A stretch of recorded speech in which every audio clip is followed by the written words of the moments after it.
Welcome to Take Your Medicine podcast. I'm Phil Cowley, and people ask me, how did I learn everything I know? And it actually came down from talking to real people. It's not the school, it wasn't all the studies I read. It's really reaching out and listening to people. And I decided if I could share those stories with the world, we'd all be better off. And today, it's a good friend. I could call him a good friend because we've known each other for a Yes. while now. It's Tony Cavalero, and he is amazing. He's famous. But most of all, he's so much fun. The first time I talked to Tony, I could tell he and I are like long lost brothers. Like we just have this thing that popped. Tony, thank you for being on the podcast. Thanks for having me, buddy. Yes, kindred spirits from the get-go. Like first time, like I was having a bad day and I get this message from none other than Tony Cavalero. And I'm like, holy cow. And I freak out. I message him, boom, he's right back at me. And it's funny when you connect to somebody that quickly. What was I asking? I was gonna dig back, but I didn't do my due diligence. Do you remember? Was it I something with my iron deficiency or I don't Raynaud's? even I feel remember like what it he's helped was. me out with so much stuff. Yeah, I don't remember what it was. I just remember I was having like a bad day because you know this better than I do. Anytime you evolve with the public, it like eats you up inside. And it's not so much the bad things they say, because most of us have this internal monologue that's terrible. It's when you want to reach out to every single one of them and it just like you run out of dopamine. Dude, I totally get that. There's a saying I heard in AA where other people's opinions of you are none of your business. I have to have that like on repeat over and over again, especially when it comes to social media. Tony, you've been in all sorts of stuff. We're going to get to the gemstones, the school of rock. I want to talk about the new movies that are coming out because you've got a couple of projects coming up. I really hope the DMV thing takes off for you. But Yeah.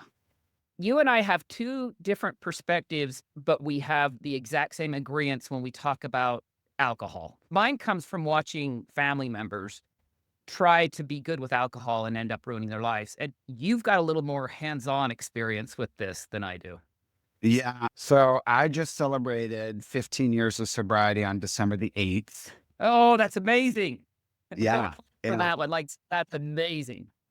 Thanks, buddy. I mean, it's incredible. It's funny though. I've had family members before say, I'm so glad you overcame that weakness. And it's like, well, obviously I don't give them crap right away. But the thing is that alcoholism and addiction is a disease. And I think, for me, I was really lucky. So I kind of had this weird, like it really manifested for me. I binged a lot in college. So I went to this crazy military college. Yeah, it's And not just a crazy one. Like, it's actually really prestigious. You kind of downplay it. You have to be really smart and really dedicated to get in there. And you've got this humility about you. I actually know about the Virginia Military Institute, and it's impressive you even like to get in there and to stay in there is a big deal. That's really cool.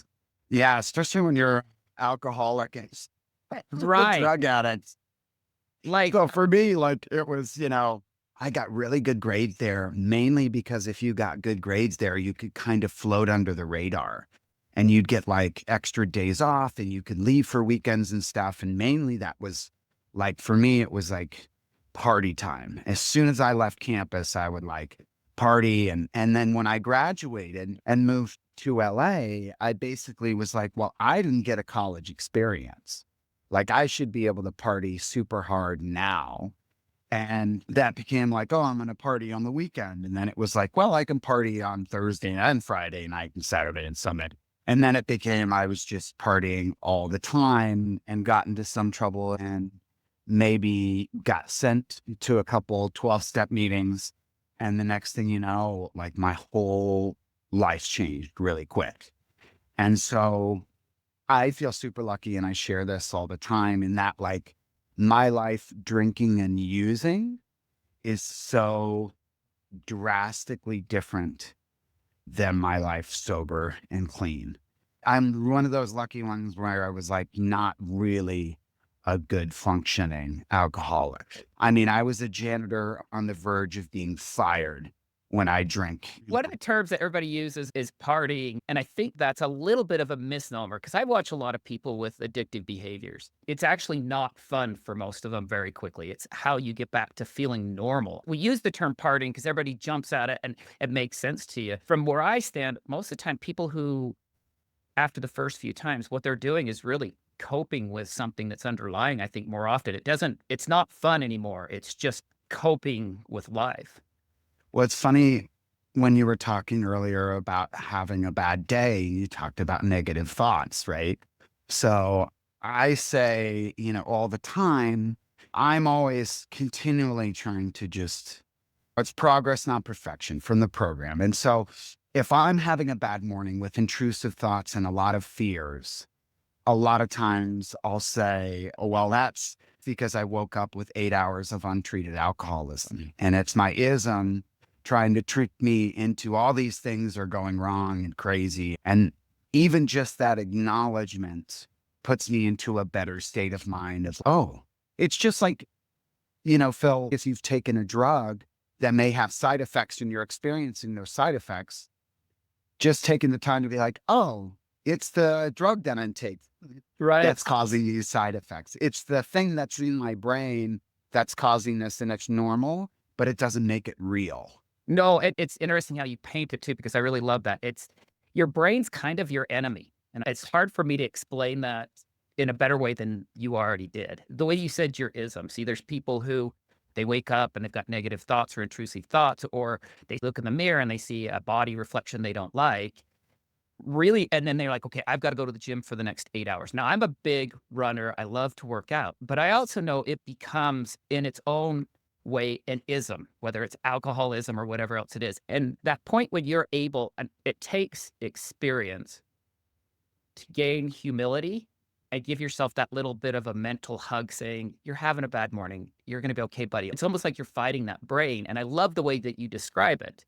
You wake up with untreated ism, whatever it may be. Yeah. And I think for me, obviously, I do a 12-step program, but I also have a therapist. And so as soon as I'm able to run, if those thoughts stick around for too long, whether it's anger or fear or, something that's sticking around, if it sticks around for more than an hour and a half, 2 hours, I'm picking up the phone and I'm calling someone and I'm telling them how I feel. And usually that alone will make it softer and softer and softer.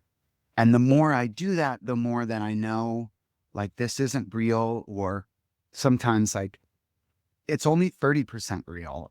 You know what I mean? The Right. fear or whatever it is, 99% of the time it's financial fear, fear of the future, or self-centered fear. Sure. And if I'm able to just go, oh yeah, this is the usual thing that I do, I'd fall into those three fear categories. And let's really take a big sweeping view of my life. And out of all of those fears that I've had, how many of them have come to 100% fruition? Right. How many could you even count on next week looking the way it looks like today? Exactly. And it's like, what? 7%? I mean, Maybe. those odds are pretty good. I think that's probably even high. It's an interesting thing too, because you get, in my business, you have a lot of people who start a lot of antidepressants off of these feelings, this thing that may happen, and they become useful tools, but they can pretty rapidly become a crutch instead of a tool if you don't do all the other work. Yeah. I just think therapy's great. Psychologists, psychiatry, all of that's great. But you have to do your work too. And for me, that's the thing, is I've got to do my work too. And I'm all about people like getting themselves right, whatever that means. And you know better than I do with all the pharmacy knowledge and everything. Your perspective, though, it's awesome to me because what you do is you have a perspective, you realize that there are useful tools. And watching you and listening to your stuff and listening to the way you see life as holistic, there's this combination of wisdom and humility that I would just want to make sure people could hear. It's those two things because you live in a world that would take you approximately 77 seconds to fall back into a trap if you wanted to. Is that about the right amount of time? Yeah, very easily at any moment. I But also live in a great world. I live in Los Angeles County where there's 1,000 AA meetings a day, which is a beautiful thing. Cause then sometimes I'll go on trips. I'll never forget. I went to a meeting one time in a little town in Texas. And it was me and this guy in his 90s in a garage. And I think he had like 6 months of sobriety and I had like 5 years. And we just chatted for like an hour. It was crazy. But I feel very grateful that like LA, yes, it's got its sin, it's got its dirt and everything, but also it does have, I mean, probably the most sobriety out of any, well, maybe New York, but probably the most sobriety out of any city in the country, which is really cool. But yes, in our industry, there's no lack of excess if I wanted it. It's so easy to get anything you want anymore. And it always, for me, it's interesting how often it comes back to alcohol as being either the go to or the first thing. And it could be my experience. That was something I wanted to kind of, I think we all view LA and we look at all the actors, we're like, oh, cocaine, and they've got this and they've got that. But it seems to me like alcohol really is one of those things that people just cannot get away from in society. What's interesting for me, I've had experience with every single antidepressant med possible. If somebody put a line of Klonopin in front of me, great. Somebody put a line of Xanax in front of me, great. Whatever could blot it out, especially with pharmaceuticals, because in my experience in college, like illicit drugs, they would have drug dogs and you Yeah, could right. get popped, you know. But Adderall in your pocket, everybody's got one. Like, we're not even kidding. It's like 70% of kids at some point use Adderall. So what are you going to do? So you just, And that was my drug of choice, Ritalin and Adderall for sure. And then that led to cocaine for me. My grand plan was I'm going to move from Virginia to LA, and that's when I'm going to stop doing all the bad obviously, stuff. because LA's got none of that going on. So Virginia, that's the hub of it. That's the two. You're moving from a military academy to LA, and it was going to be simple. Yeah, I got it. I get the mindset. And how did that turn out? You went across. I mean, obviously, you were detoxing the whole way. Even the drive across the country was bad, man. There were like mornings where I would be, not to be graphic, but to be graphic, I was throwing up blood outside the Grand Canyon. And then I got here, and like I said, dude, I crashed and burned so quick, which was awesome, man. I got sober at what, 26?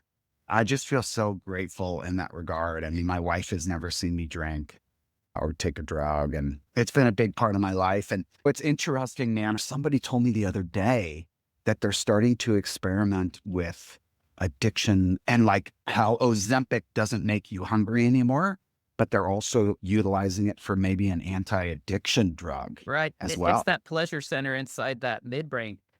Is there part of you that when you hear something like that, where they're giving you a drug to place those that doesn't, like, for me, there's an alarm that goes off, like, wait a minute, another drug, are we sure? Like, people like you that go through the 12 steps, they wake up every morning, they embrace themselves for who they are, and they know, like, the first question somebody who's been through the program is this going to give me any chance at all of relapsing? Like, they are so fearful of anything that could replace it. Is there part of you that hears that Ozempic can replace it and you think, is that gonna become another problem down the road? For me, again, no judgment, man. I'm with you Like, 100%. No judgment on anybody. And this is just, us looking like, okay, is there a chance of this? Just so you know, I would hate to have somebody say, I'm not going to because of this. I just like invoking thought process. I think anything that gets you sober, or if you're struggling with alcohol, if there is something out there that I don't know about that gets you sober, beautiful. Let it. I remember I got, and nothing against Scientologists, but I got like poached early on. It's crazy, but I had no, we got to hear the Scientology story. okay. So basically, I had some friends that were in a band and they were Scientologists, and I didn't know it. And they were like, dude, you want to be an actor? The lady that does the voice of Bart Simpson is doing a speech at this place this night. And I was like, me? Yeah, I love The Simpsons. So I went and saw it. And the next thing you know, I'm at this Scientology center until like 1 a.m, being taken to these rooms, booklets, the whole 9 yards, orientation. And it's like a Monday night. And finally, I was like, I got to go, guys. And I remember those guys in that band, they were all sober. And like, long story short, I continued to get Scientology material in the mail for like a decade. I think I had to do So some you're going to crazy get some more process after to get. this already. I mean, automatically it's coming. Just so you know, you just started over. And again, like, I have nothing against it. Like, to each just their own, whatever. But those guys got sober from Scientology. And yeah, they didn't work a 12-step program. And I know heroin was never my jam, or fentanyl or anything like that. But a lot of people use Suboxone. Yes. And to help them get sober. And so I'm like, okay, no judgment there either. I'm curious. I think whether or not you see yourself as sober and you're utilizing a drug as prescribed or abusing a drug, that's between you and your higher power and not for me to See, say whether or not. you said that so perfectly because there's a big difference between utilizing a drug as prescribed, using it as a tool, and then there's that other side where I truly believe we could abuse any substance. Like our brains are made to be addictive. And so we could abuse anything. Like sugar is one of those things people get into that thing, but you could use anything. I've watched people abuse Benadryl. I've watched people use Depakote for seizures. Like you watch it and you're like, okay, what are they getting out of this? And I think there's a misconception that there's this paradise on the other side that you feel euphoric. They don't understand that most of these people are just looking to feel not like crap every Any void. Today's the 26th of the day after Christmas. Yesterday, I was like, all right, I'm going to have my one big meal for the day. It's just going to be that big Christmas meal. Yeah, here we go. Yeah. And like in typical Tony fashion, I got too hungry and then the food came out and I had like 3 plates. And the rest of the day, I was just like, put me in a wheelchair. I'm incapacitated. I can't even move. My stomach hurts. I'm so uncomfortable. It seems like everything's in excess. Like you're like, if the little's good, let's see how much a shit ton is. So, I mean, it just seems like that's the way it goes. Yeah, I mean, I did the same thing when I very first got sober. I read that book, Born to Run, and then I got Oh, totally addicted to marathon running. I ran like 11 marathons in a 5-year period. yeah. And how are your knees and ankles from that? Oh, my wife's 30th birthday, we're in Mexico. And all of a sudden, my knees lock up on the beach, and I go in and I get both of them MRI'd, and I have torn meniscus in both knees. Right. Like that's the thing that people don't get. We all and embracing this part of us. So that's the one thing that I started this by talking about dry January. I always look at dry January and I always think I'm so glad that you're introspective on dry January. But I look at it and think if you know you need a dry January, maybe there's a bigger plan that needs to be made rather than just 30 days. You know, it's interesting. I've seen some friends who have literally gotten, and I won't even like, yes, they're sober, but they've done like the dry January thing and they've enjoyed it so much and how they feel that they've just quit drinking entirely. Don't you think that sometimes having that, I'm just going to try this rather than committing to the process is easier? Some people like to commit to it, I can't do, but I can try it and see what happens. Yeah. And I legitimately have at least 2 friends at the top of my mind who did dry January and liked it so much and how they felt and not being hungover. And we're just like, I don't know if I really even like drinking, Right. and have just stopped entirely, as opposed to someone like me that just couldn't stop. And I needed to replace that with a program. That's the thing, is that I couldn't do it without the spiritual and program aspect of it. Whereas I feel like people are, how did you know you're an alcoholic? And for me, it was very easy. Well, I never drank to have a drink or two. I drank to get drunk, period. Every single time. Right. I doubt if somebody asked you, is being drunk fun? I think you would have said yes at the time, but retrospectively, let me ask you, do you think being drunk was fun for you now that you see the life that you have with your dogs and your wife and your bikes? And like you look back at it, was that fun? Because there's a lot of people who start drinking because they feel like that's how they have fun. But you get somebody on the other side and like, I love to ask that question. So do you feel like that was fun? No, it was such a coping mechanism, Phil. For me, I didn't know who I was. Like that was part of my drinking, was blotting out the just self-discovery of who I might be as a person. And so now, knowing who I am, it's so funny. It's like the idea of, oh, you're never going to have fun again because you can't drink. And I'm just like, dude, I have fun every day. At the time, yes, there were times where I had a blast drinking, but it always ended with this weird feeling of like, am I okay? What did I say? Who was I? Did I say something? You know what I mean? This questioning of like, what did I do? And for me, it's like, it's not even what did I do, but that stupid Zoolander line, who am I? Really just kind of a delay mechanism for really finding out who I am. as It's a really man hard and a to person. I think that if we all could just lay all of our crap out in front of each other, says, okay, I've got some anxiety that stemmed from here. I've got some depression that comes from that. I always worry about this. I think if we could all lay it out there, we would see how we're so close together. And anything that we use to cope with that doesn't let us do the work to move forward. And I would never tell somebody to come off their antidepressant, but if you're using your antidepressant so you don't have to do the work, if you're using your clonazepam so you don't have to deal with what's making you stay up at night, you've got like a pause button on becoming the very best person you could be. And that goes the same with the illegal substances or alcohol too. It's all a pause button of the greatness that's hiding inside of you.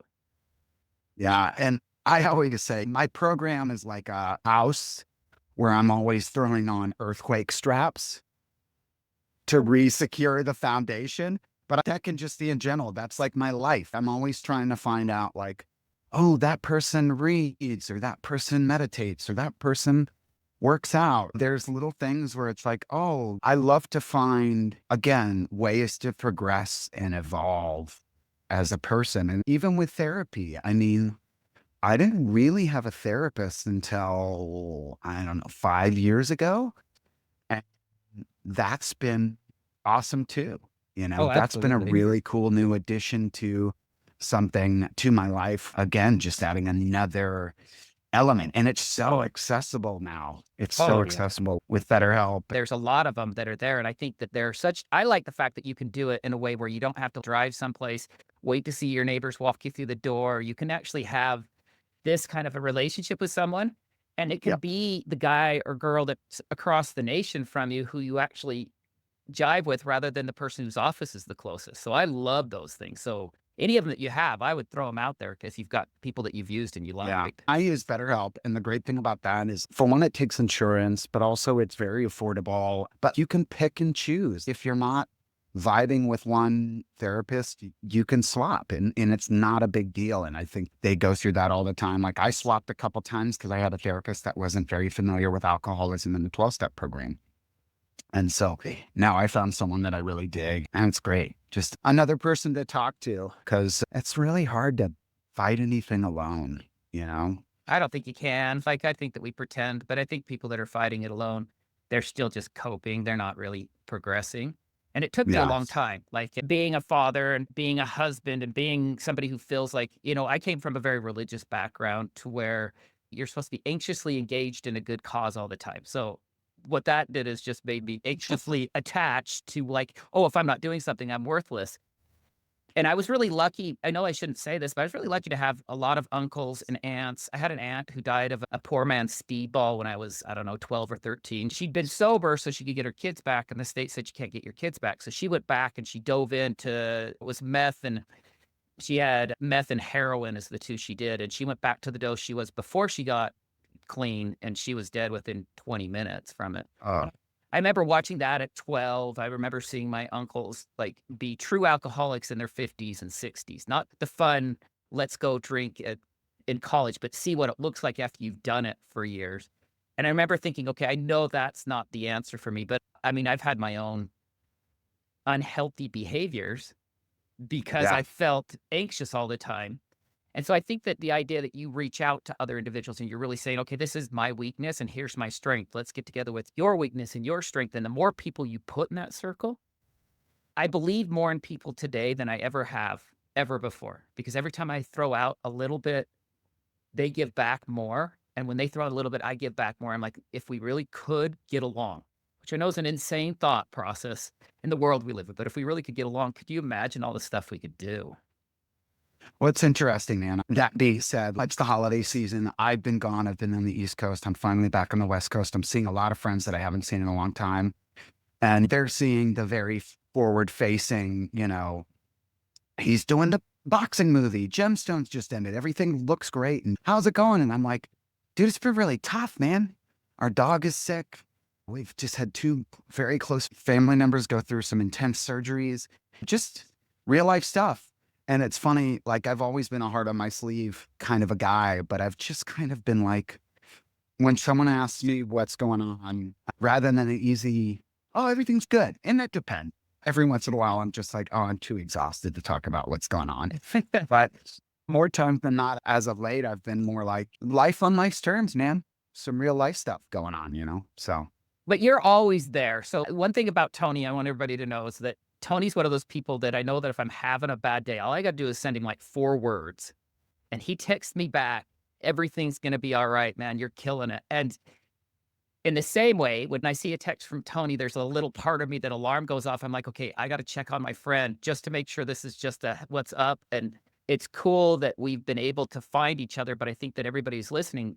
There are so many people in the world that could become like that. Like the more I reach out, the more people I find like that. When I was a kid, I couldn't wait to get out of the house. And that probably was because my parents always had a chore if I was in the house. I could get outside at any point. And then I realized my kids never go outside. I don't know the last time I saw them go out that I didn't kick them out the front door. And where was I when I thought of that? I was indoors too. In fact, Americans now spend 90% of their time indoors, and indoors can carry up to 100 times more pollutants than outdoor. We need to get out there. But there is a better way because we're not going to be getting out of the house anytime soon. You got to look at the Air Doctor. So it's an award-winning air purifying system for your home. Now, it removes 99.9% of all pollutants inside your house, including smoke, which obviously is a big deal, gases, molds, viruses. It can clean it all out. In fact, it does a better job than normal HEPA filters by down to 100 times smaller, which is like insane to me. We spend so much time inside now. Newsweek voted it the best air purifier for the home. It's Air Doctor. Now, look, if you go to airdoctor.com right now, that's airdoctorpro.com, airdoctorpro.com, and you put in take your medicine as the promo code, you can save $300, which is a huge thing because then we can have clean air. And you have clean air, well, we feel better about it. So put in take your medicine, TAKEYOURMEDICINE. Save your $300. Go to airdoctorpro.com. Get yours today. Clean out the air in your house. Or maybe we should just give more chores to our kids. And so Tony is one of these people you can always count on, just so you guys know. Like he's just there. He's always been positive. He answers right away. And I worried more when Gemstones was coming to an end because I can tell you love the beginning of the journey way better than the homecoming. yeah, right. It's always so exciting at the start, you know? Right. Finishing it is You know? like you and I are dopamine guys. We like the front. We don't need the serotonin on the back end. We need that dopamine because we feel so good. Like I watch you with a new project and you're so excited. And I think there's a lot of people listening that are like that. They feel like they start all these projects that are great, but they don't get that ending that feels real good. So I think that they would relate to you. Yeah, it's so funny. My wife will be walking the dogs and she'll be like, "You're lagging. You weren't walking fast enough." And I'm like, "I don't like fast walking." She's like, "I know you like either being at a full sprint or laying on the couch with a box of pizza." We get that. That seems to really go. Okay, so I'm going to ask a few questions about your career. Is that okay if we shift for just a second? I was, dude, of course. Who's your most favorite person you've ever worked with? Like somebody who you just loved working with? That is tough, man. I won't ask the other side Well, because we don't need you to make any enemies. We're going to say the worst. We're only going to stay with positive on this. Just yes, yes. Okay, so let's just go kind of obviously, I was on the phone with Adam Devine today. We were catching up on all of our holiday stuff, exchanging all of that stuff. So he's become like one of my best buddies through Gemstones.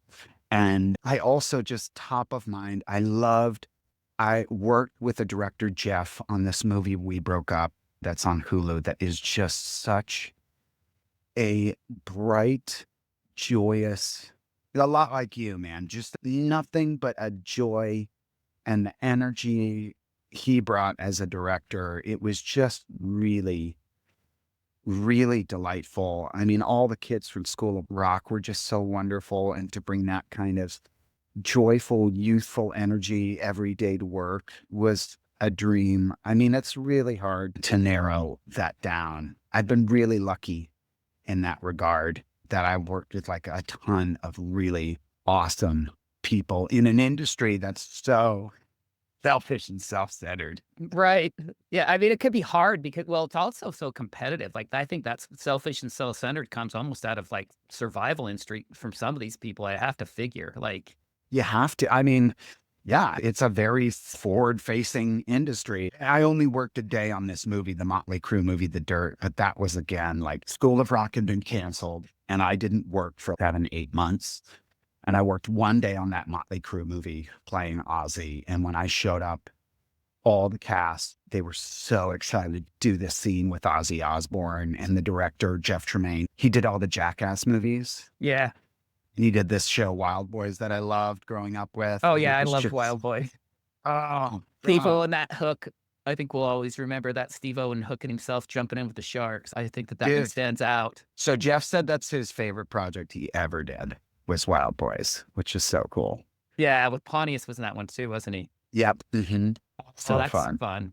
That's super cool. Okay, so I want to jump back a little bit. I know I'm kind of overboard, but you obviously are super highly functioning person because you went to military school. You were hiding all of your addictions all the way through. You're huge in the improv scene. You move, move, move. There's a lot of people out there who function really highly, but there's a second side to anybody that's very highly functioning, and there's a big crash. And I don't think everybody always talks about that crash. You've now been sober for 15 years, which is an amazing thing.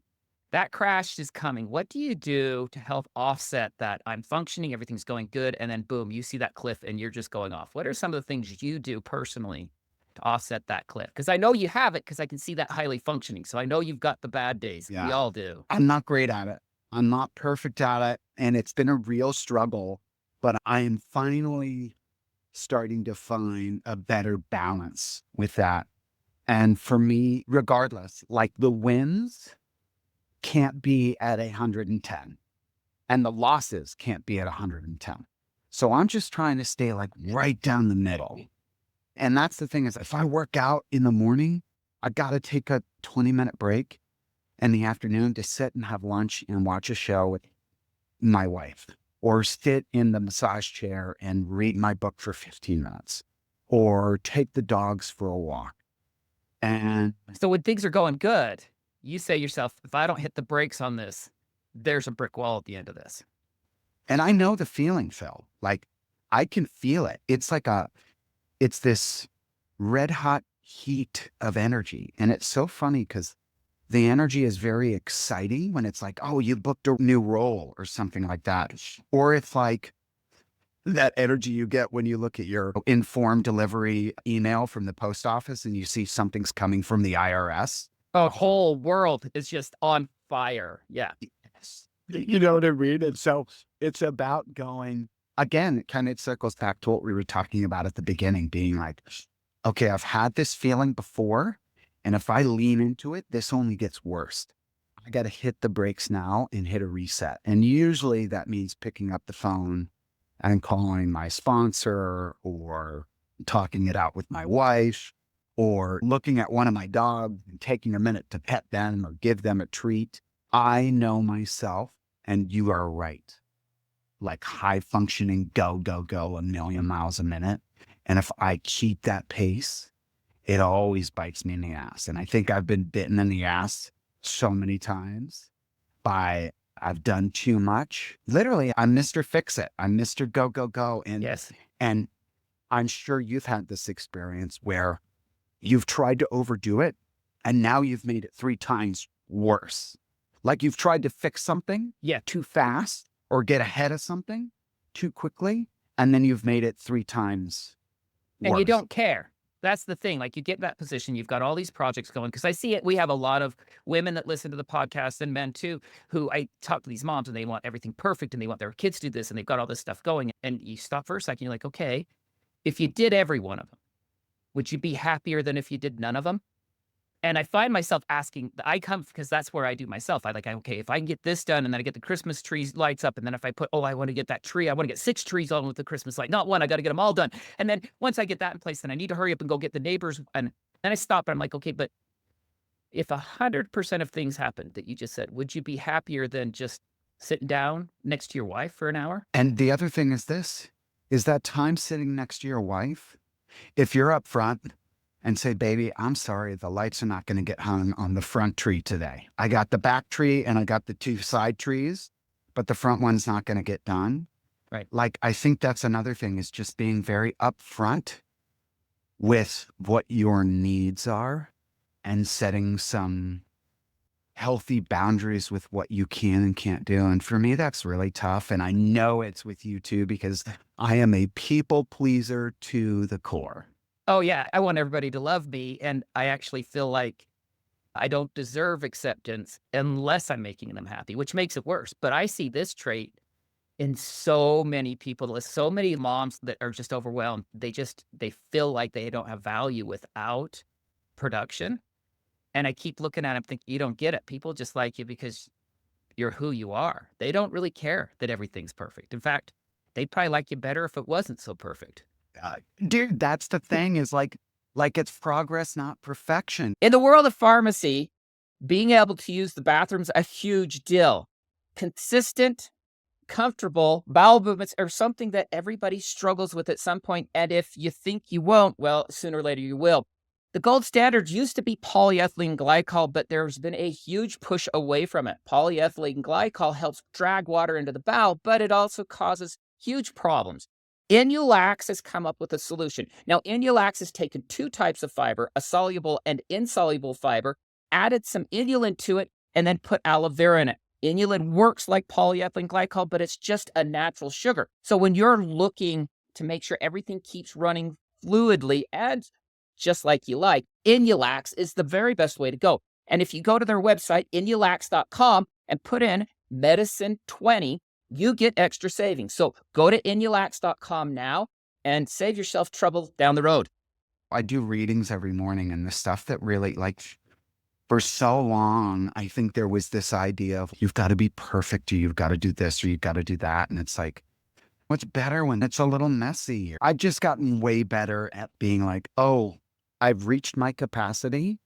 And I know if this goes any further, I'm going to be in trouble because this energy has gotten me in trouble before. But it takes that introspection, it takes that working on yourself to get those signals of, oh, I'm at capacity.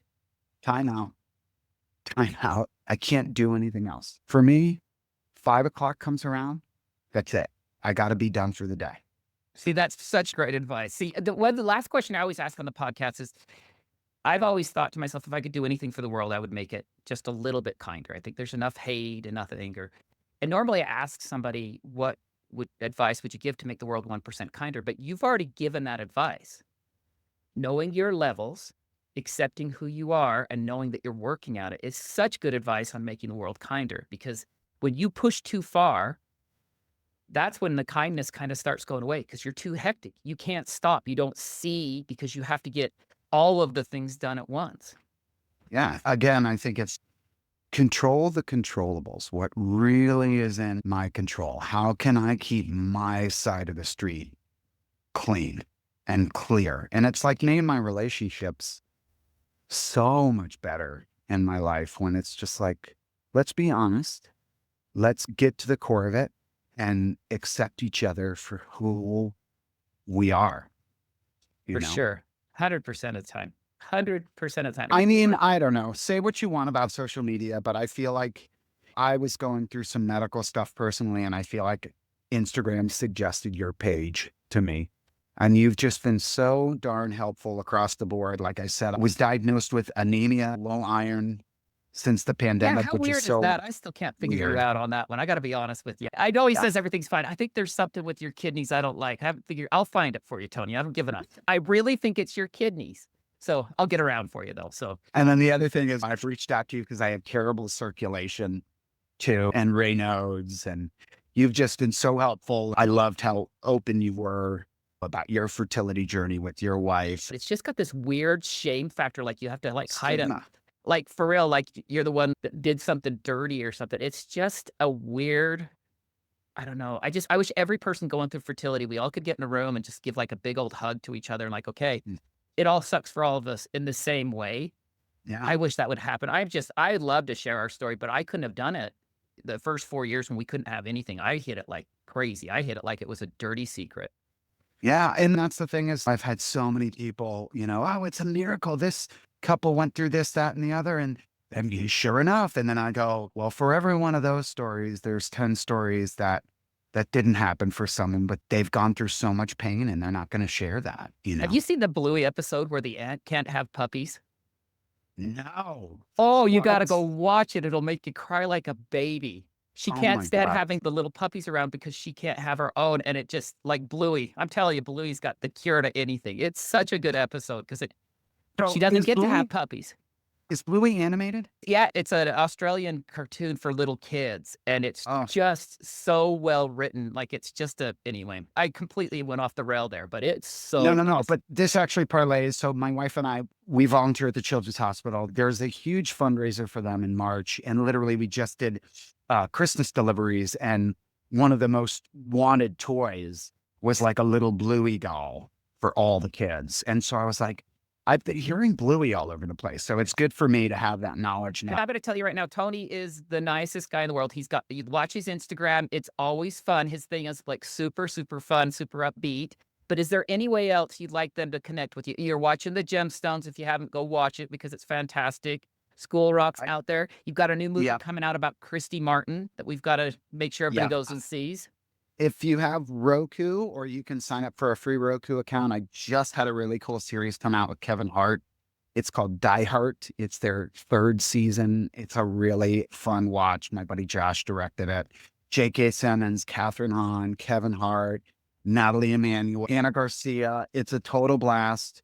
And then I have two independent features that I think will be coming out this year. One's called Cold Wallet. It's a cryptocurrency thriller. It's really fun. And then a comedy with Brenda Song and Simon Rex and Dustin Milligan called Operation Taco Gary's. They'll remember that one. That's a great name. Operation Taco Gary's. Yes. We're out of time, Tony, but I do want to say this, and I wanted you face to face say this. You have been so great for me. Gratitude's a big deal for me. And I want to say thank you. Yes, for the podcast, but mostly for your friendship over the years. Of course. And then just a little shout out. So in March, my wife, she makes jewelry. She has an awesome jewelry company, Cavalero Jewelry. They'll be doing a big fundraiser for the Children's Hospital in March, but you don't have to wait to check out her stuff until March. But Spell it out for them because I've misspelled your name 700 times. So make sure everybody gets it right. yes, it's ANNIECAV as in Victor ALERO jewelry.com. And it's cool stuff. I have bought stuff. I don't know if you knew that, but I've actually bought stuff on the side just because it's really cool. You I'm sent me wearing there. some of her stuff right now. Yeah. It's super cool stuff. Yeah, she made me this one for my 15-year AA anniversary. It's a pendant with silver and then 14 karat gold. It's the circle with the triangle inside. So super cool. She's awesome too. Like you should hear the way that Tony talks about his wife. It's just really gorgeous. Okay. So thank you for your time. This has been Take Your Medicine podcast. My name's Phil Cowley. I'm a pharmacist, been there for 25 years, and everything I've learned from people like Tony. So if you like the podcast, of course, give us a follow, listen, and always go check out AnnieCavalerojewelry.com because it's for a good cause and it's gorgeous. Thank you so much.